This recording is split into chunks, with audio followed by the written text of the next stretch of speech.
Be sure to check out my first video on free agency because this video continues where that one left off. So, salary cap and team needs will be different than what you actually see on current depth charts. And with that said, the first move for this video is one that I really like in Dre Greenlaw, who is 28 years old and only expected to make a 1 year, $6 million contract, which seems very low to me. I think a great landing spot for him would be to stay in the NFC West and go to the Rams, who would have $43 million of space after this signing. They only really have needs at center, possibly tight end, because Tyler Higbee is a bit of a question mark, defensive tackle, and maybe edge rusher. Braden Fisk is really bad as a run defender. He's like one of the worst in the league at this current moment. So I would definitely like to get a defensive tackle in place. But edge rusher, Byron Young is just kind of whatever as a run defender. He's not bad, but I think you could do better on early downs for the other edge rusher opposite Jared Verse. So there's not a whole lot of essential needs. And really, with Dre Greenlaw, you're not breaking the bank anyways, which makes sense. The Rams haven't valued the linebacker position too much. Greenlaw is great in coverage, and Omar Spates is a great run defender. So they would pair together super nicely. They play off each other well too, in the sense that Spates isn't useless in coverage, but one, Greenlaw could help him develop in that regard. And two, Greenlaw isn't bad as a run defender either. So it's not like they're completely making up for each other's deficiencies. It's just they're really strengthening where the other player isn't quite as good. So this, again, allows for cap flexibility to sign other positions as well, perhaps to premium contracts where they might value the positions a little bit more. So I think this all in all makes a lot of sense. Another one that I think makes a lot of sense, but could see some pushback because the player just has a different timeline than the rest of the team, is with Devontae Adams. Adams is 32 years old and is projected to get a 2 year, $16 million per year contract. I have him going to New England.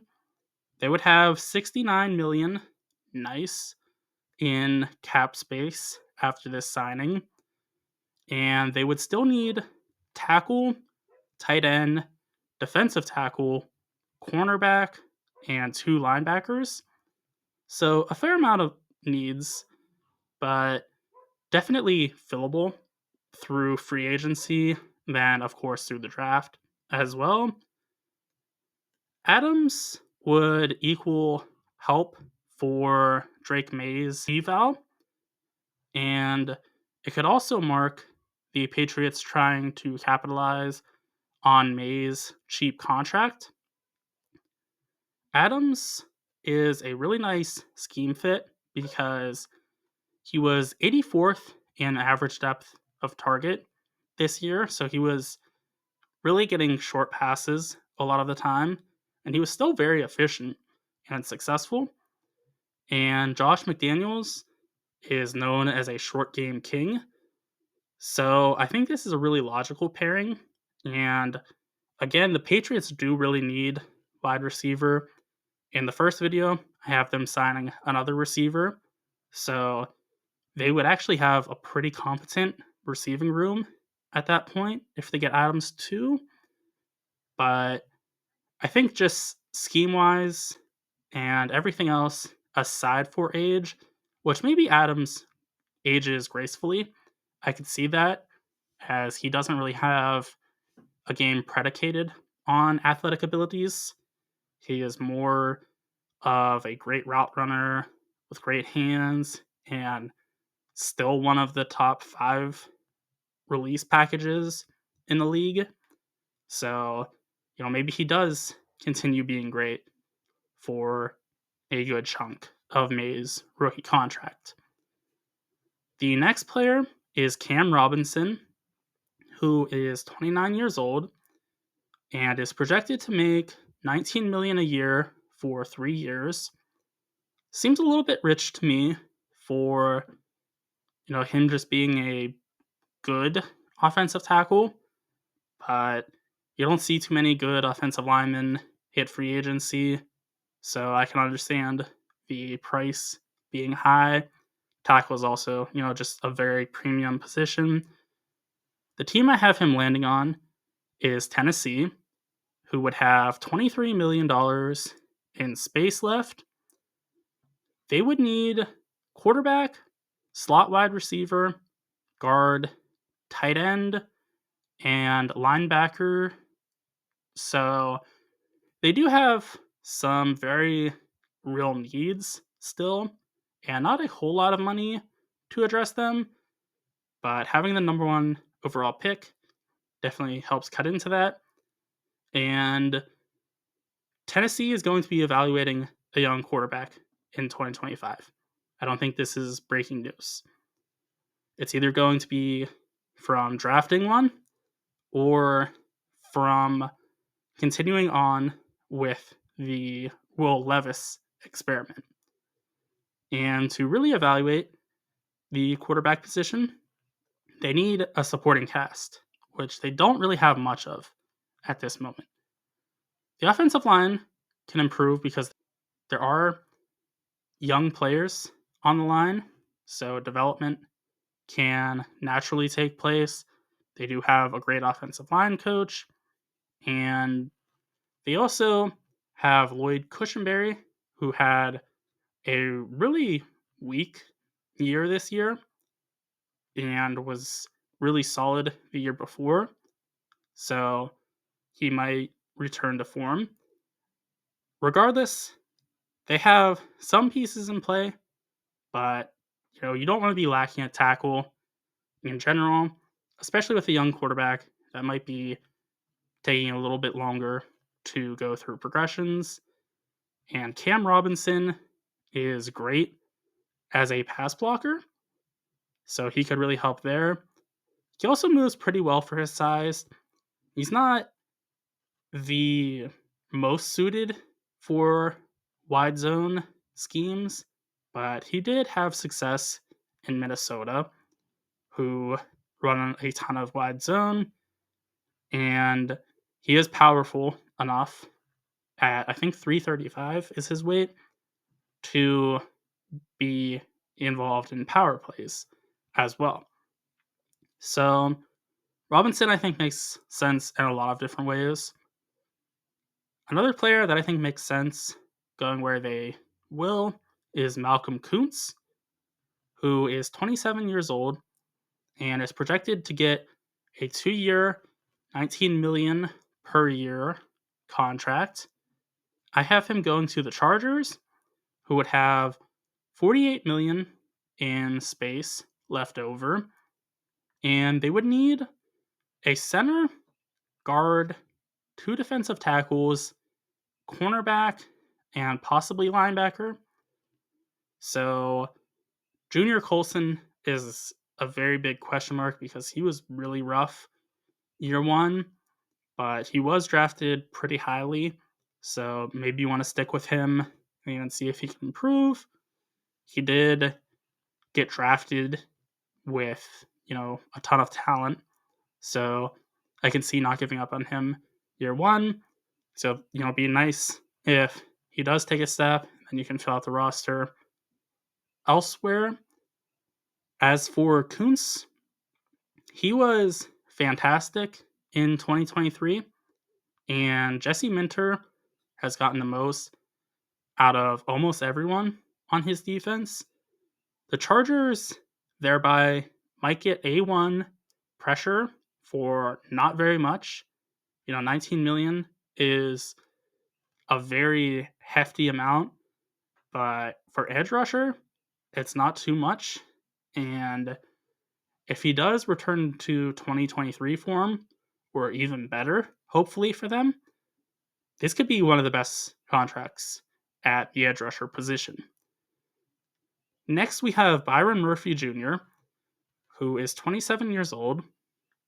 He is projected to get 3 years, 18 million a year, and I have him going to the Steelers, who would have 39 million left over, which is a solid amount, but they do need quarterback, and they also need wide receiver, the two most important and expensive positions in the game.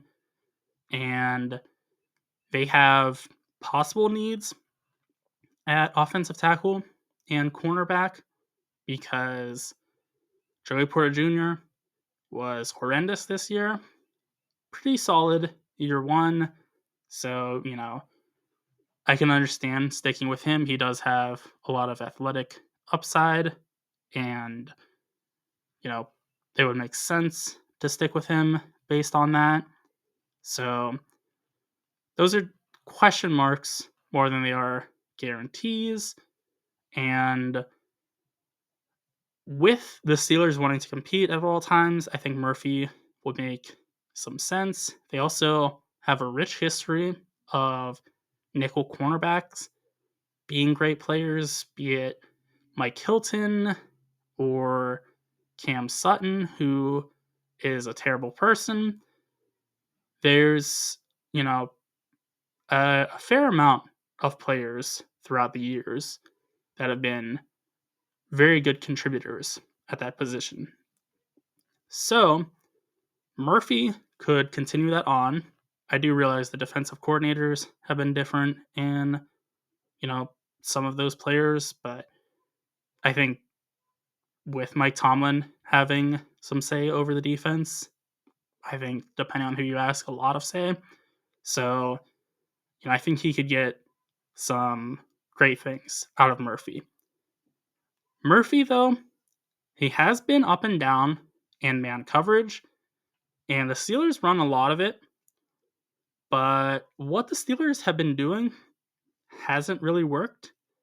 So I don't think it's unreasonable to want to, try some different things. And it's not like Murphy is horrendous in man. It's just he very much is year to year a different player in man coverage. He has had some really solid years, and then I would say more often than not, though, he's had some pretty poor ones. So if the Steelers want to go in a heavier zone route, I think that would make a lot of sense because Joey Porter Jr. is also somebody that's been better in zone so far than in man. And those are the two pillars of the defensive back or cornerback rather position for the Steelers. So you kind of want to cater to them a bit.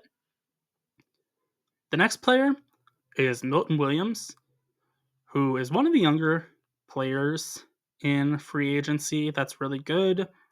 He's 26 years old, and he's going to get roughly a 3-year, 21 million per year contract. And I have him going to Arizona, who would have 53 million in cap space after this signing. The Cardinals would still need slot wide receiver, guard, 2 corners, another defensive tackle, and linebacker. So they do definitely have, some vacancies. But Milton Williams has a very promising upside to him. And, if he just continues to play like he did this past year, he would very easily be worth the money he would be getting. He was, according to PFF, a top 5 pass rusher from the defensive interior. And Williams also flashed a lot with Jonathan Gannon as his defensive coordinator. So there is that connection. Gannon, I think in an ideal world, even though he can dial up some blitzes, I think he wants to play more of a coverage based scheme than a blitz happy one. And Williams is a good step in establishing that. Williams is also super athletic, which would be helpful in getting the stunts going for Gannon. So he opens a lot of different avenues. And, if you just want to play him conventionally, just have him rush in front of the guy that's directly in front of him. He's able to do that as well. He isn't a good run defender, but he's had flashes there. His athletic abilities, I think, give him a good floor in that regard because he is just so super fast for the position. So he would have, gap shooting abilities more so than the average defensive tackle. And under Gannon, he was a better run defender than he was this past year. So maybe it was, the Eagles this year under Fangio wanting Williams to just be a straight up pass rusher, have Carter be more of the do it all player. Either way, getting a great pass rusher on the interior is, worth that $21 million that he'll get per year. The next player is Cameron Bynum, who is projected to get 3 years, $14 million per year. I have him going to Jacksonville. They have about $49 million left over after this signing. They need center, guard, tight end, possibly, slot wide receiver, 2 defensive tackles, and cornerback. So they do definitely need to fill out their roster, but I think they can do so in large part through small contracts because guard and center, not the most expensive positions. And, you can get some rotational or even just solid starting defensive tackles for not a whole lot. Slot wide receiver and cornerback, those might be a little bit heftier in contract. But overall, I think they have the money to get a lot of these positions attacked. And tight end wise, their current tight end, I think, is reminiscent of Cade Otton for the Buccaneers. I'm drawing a blank on the Jaguars tight end's name, but they are both more run block oriented than they are receiver based. And Liam Cohen had success with Otton, so I think it's reasonable to project that he can have success with the Jaguars tight end as well. As it pertains to Bynum, Darnell Savage has been average or better in 2 of his 6 years, according to PFF ranks. So that's not a great ratio. So in comes Bynum, who is very good at playing man throughout the years, particularly in 2023. He is very athletic, so that helps him in defending a variety of receiving options. And the Jaguars, they use a lot of man coverage, so that's, I think, a pretty good marriage of skills and needs. Next, we have Rasul Douglas, who is 30 years old and is projected to get 2 years, $13 million per year. And I have him going to the Vikings, who would have $48 million left over, needing a slot receiver, 2 guards, another cornerback, a defensive tackle, and 2 safeties. Shaq Griffin, he played 33% of his coverage snaps in man coverage, which is 4 percentage points higher than the median for a cornerback. You might be wondering why I'm bringing this up. That was far and away the number 1% of man coverage for a Minnesota cornerback in 2024. Brian Flores, he blitzes a ton, but he doesn't put his corners in man coverage all that much.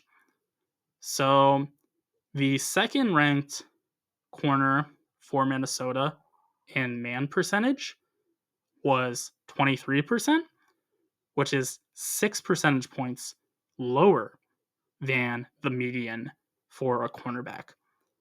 So Rasul Douglas is a perfect fit here because he's great in zone and kind of poor in man coverage. He's had a year in the past 3 where he's been actually good in man, but overarchingly, he is not very good in that area.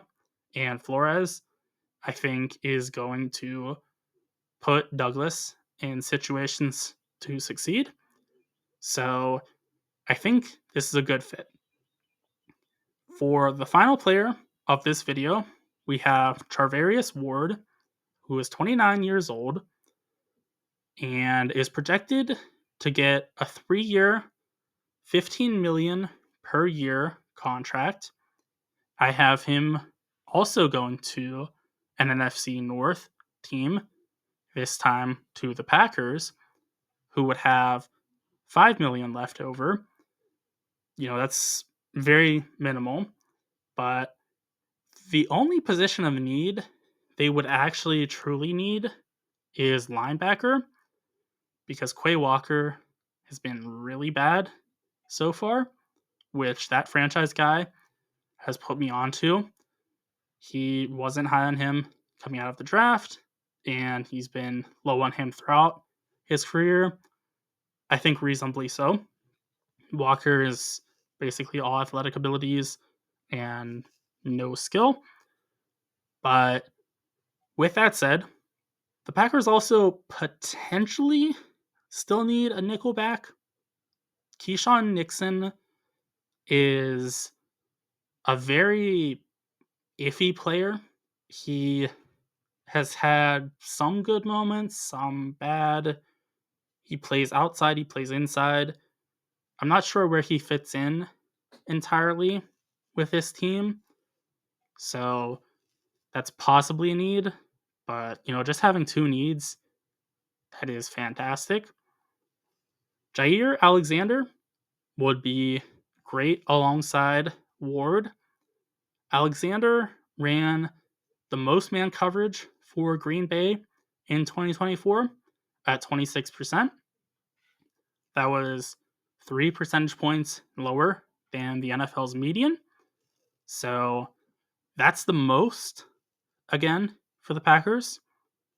In 3 years in San Francisco, Charvarius Ward has been good or better in zone every single year, which is rare. Corners are very finicky. I say this a million times in my videos, but it's true. Corners, they can be terrible one year, great the next. You never know. And, even in the same system. So, Ward, very consistent in zone coverage. He's okay in man coverage. I think he's better than the aforementioned Rasul Douglas in that regard. But, for Ward to be at his best, I think you do want to play a heavy percentage of zone coverage. And the Packers are doing that on their own. Ward fits a big need at corner. So they have, I think, just a lot of reason to target Ward. So those are my thoughts on where this batch of free agents should go. Be sure to let me know what your thoughts are in the comments section. Also, be sure to like and subscribe for more football content.